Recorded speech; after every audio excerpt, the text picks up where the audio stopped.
ఉన్న బంగారాన్ని విడిపించి ఆ రోజు ఆన్లైన్ రేటుకే మేము కొంటాం. Sharma gold company.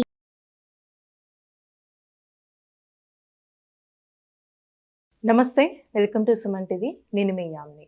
ప్రస్తుతం మనతో ఉన్నారు ప్రముఖ ఆధ్యాత్మికవేత్త గురుస్వామి బ్రహ్మశ్రీ రాజన్ నంబూద్రి గారు ఉన్నారు. గురువుగారితో మాట్లాడి మనకున్న సందేహాన్ని అడిగి తెలుసుకుందాం. నమస్కారం గురుగారు. నమస్కారం అమ్మా.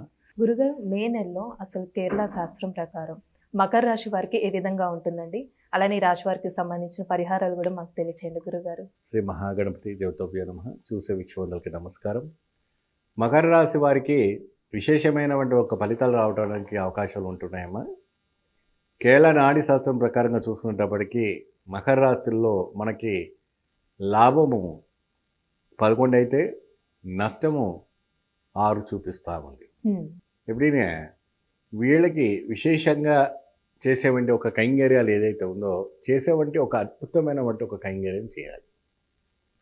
కైంగర్యం అనేటప్పటికీ ఏంటంటే పూజా విధానం. అంటే సాధారణంగా నాకు మెయిల్స్లో మెసేజ్లో కైంగర్యం అంటే ఏంటి సార్ నేను మాకు అర్థం అవుతుంది ఈ లాంగ్వేజ్. అప్పుడే పూజా విధానం కైంగర్యాలు అంటే చేతితో చేసేవంటి విధానం పూజా విధానం. భగవంతుడికి ఆరాధించేటప్పుడు ఎప్పుడైతే కూడా హృదయం ఒకటే కాదమ్మా, చేతులు కూడా పరిశుభ్రంగా ఉండి స్వామివారికి అర్పణం చేయాలి. అయితే ఒకళ్ళు ఏంటంటే ఎప్పుడు కూడాను అర్చన చేయాలంటే ఏ విధానం చేయాలి, మనము కుంకుమార్చన చేయాలంటే ఏ విధానం చేయాలంటే గోముఖంగా చేయాలి.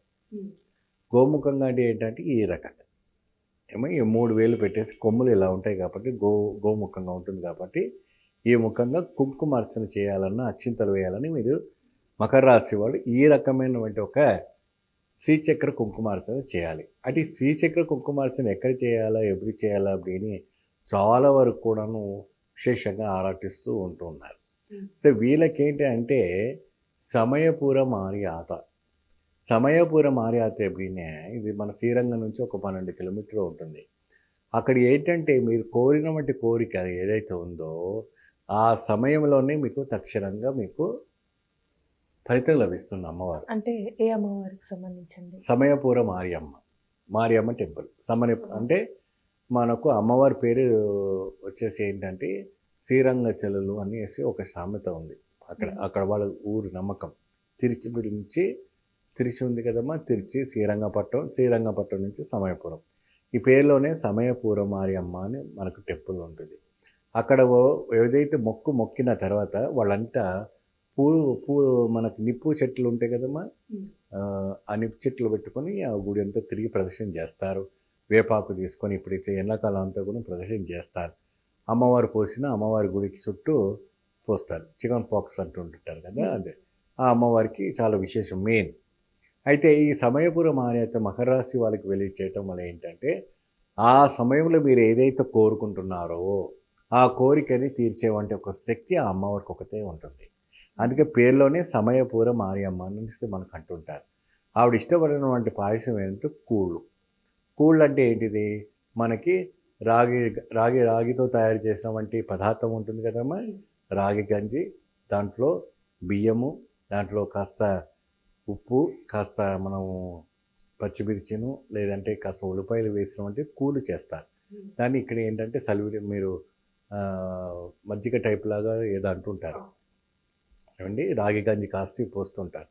అక్కడ అమ్మవారికి కుండలో, నలుపు కుండ కానీ ఎరుపు కుండలో కానీ అక్కడ మనకు చేయడం అంటే ఇది ఈ యొక్క నాడీ శాస్త్రం ప్రకారంగా మనకు వచ్చేవంటి ఒక ప్రభావయుతమైనటువంటి ఇది ఆ అమ్మవారికి అర్పణం చేసి నివేదన చేసిన తర్వాత అక్కడ ఉన్నటువంటి భక్తులకు ఎవరైతే ఉన్నారో ఒక్కొక్క గ్లాసులో కానీ ఒక కప్పులో కానీ పోసి భక్తులకి ఇవ్వటం అనేది చేస్తుంటారు. అంటే ఎలాంటి సమస్యలకి అమ్మవారి దర్శనం చేసుకుంటే మంచిది అంటారండి? ఆర్థికంగా, మానసికంగా, మరి కళ్యాణపరంగా నిరంతరంగా రావటం లేదా, ఉద్యోగం బాగా స్థిరంగా ఉండలేకపోతున్నారా, మరి అదే విధంగా బిజినెస్ డెవలప్మెంట్ అవుతాం లేదా, మరి అదే విధానంగా మీరు కోరుకున్నటువంటి కోరికల్లో వరుడు రాకలేకపోతున్నాడా, మీరు అనుకున్నటువంటి ఇల్లు ఏదైతే కట్టాలనుకుంటున్నారో అది కట్టలేకపోతున్నారా ఏమండి.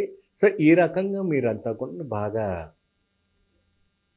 ఆలోచించవలసిన విషయం. సో అది బాగా వెనుకబడిపోయిన వాళ్ళకి మరి సంసారంలో ఊరికి తగలాదు, చీటికి మాటికి భార్యాభర్తలు అనుమానాలు, గొడవలు ఇవన్నీ కూడా జరుగుతుంటాయి. మరి ఈ సమస్యలన్నీ కూడా బాగా జరుగుతుంటాయి. కాబట్టి మీరు జాగ్రత్త వహించవలసి ఉంటుంది. ముఖ్యంగా మీరు ఎప్పుడైతే కూడా 1కి 2 సార్లు ఆలోచించి ఏ పని చేయాలన్నా కూడా చేయండి. ఈ యొక్క అమ్మవారికి పూజ చేసి తిరిగి ఇంటికి వచ్చిన తర్వాత ఒక 5 మంది ముత్తైదులకి పసుపు కుంకుమ ఇస్తే సరిపోతుంది. అలానే ఈ నెలలో అంటే వ్యాపారస్తులకు ఏ విధంగా ఉండొచ్చు అంటారు? వ్యాపారం లాభదాయకాలని చూసుకుంటేటప్పటికి కూడా కేరళ నాడి శాస్త్ర ప్రకారంగా లాభదాయకం వచ్చేసి మీకు ఇక్కడ ఇదివరకు చెప్పినట్టుగా 11 మనకు లాభము, 6 నష్టంగా ఉంటుంది. కొత్తగా కొనుగోలు చేసుకోవాలంటే మే నెలలో మీకు అంత అచ్చుపడి రాదు. అంత మాదిరి కొంచెం జాస్తిగా మీరు ఆలోచించి చేసుకుంటే సరిపోతుంది. ఆరోగ్య సమస్యలు ఉన్నాయండి ఈ రాశి వారికి? రాశి వారికి కూడా కొన్ని ఆరోగ్య సమస్యలు, జలదోషం లాంటివిను, సన్ స్ట్రోక్ కట్టడము, థైరాయిడ్ రావటము, డయాబెటిక్ పేషెంట్స్, ఇంకా వేరే డిసీజ్ కూడా రావడానికి ఆస్కారాలు ఉన్నాయి. కాబట్టి కొద్దిగా ఆరోగ్యపరంగా కూడా కొద్దిగా జాగ్రత్త వహిస్తే చాలా చక్కగా ఉంటుంది. అలానే ఇప్పుడు వ్యవసాయం ఏ విధంగా ఉండొచ్చండి ఈ మే నెలలో? పాడి పంట వాళ్ళకు కూడాను వారికి సంబంధించిన వంట అంతా కూడాను చాలా చక్కగా ఉంది. మీరు దానికి తిరుగుపడే అవసరం లేదు. పిల్లలు 10th క్లాస్ చదివే వాటి ఈ రాశి వాళ్ళు కూడా ఫస్ట్ క్లాస్గా పాస్ అవుతారు. భయపడే విషయం ఏం లేదు. ఆ సమపూర్య మాయమ మిమ్మల్ని అందరినీ చూసుకుంటుంది. ఇంకా పరిహారం కూడా అమ్మవారి దర్శనం చేసుకుంటే మంచిది. చాలా చక్కగా ఉంటుంది. ఇంటికి తిరిగి వచ్చిన తర్వాత పసుపు, కుంకుమ, గాజులు, తమలపాకుతో పెట్టి 5 మంది ముత్తైదులకి మీరు ఆ వైనంగా ఇస్తే చాలా బాగుంది. చాలా చక్కగా తెలియజేశారండి. అంటే కేరళ శాస్త్రం ప్రకారం మకర రాశి వారికి ఏ విధంగా ఉంటుందని. ధన్యవాదాలు. నమస్తే. చూసారు కదండి, అంటే కేరళ శాస్త్రం ప్రకారం గురుగారు మాటగా మనకి తెలియజేశారు. కాబట్టి మీరు కూడా మీ జాతకానికి సంబంధించి కానీ మీ ఇంటి వ్యాపార వాస్తు సంబంధించి ఎలాంటి విషయాలైనా మీరు తెలుసుకోవాలనుకుంటే స్క్రీన్ మీద కనిపిస్తున్న నెంబర్కి కాల్ చేసి గురుగారిని సంప్రదించవచ్చు. ఇలాంటి విశేషమైన అంశాలతో మళ్ళీ మీ ముందుంటాను. ధన్యవాదాలు. సుమన్ టీవీలో మీ పర్సనల్ అండ్ బిజినెస్ ప్రమోషన్స్ కోసం కింది నెంబర్కి కాంటాక్ట్ చేయండి.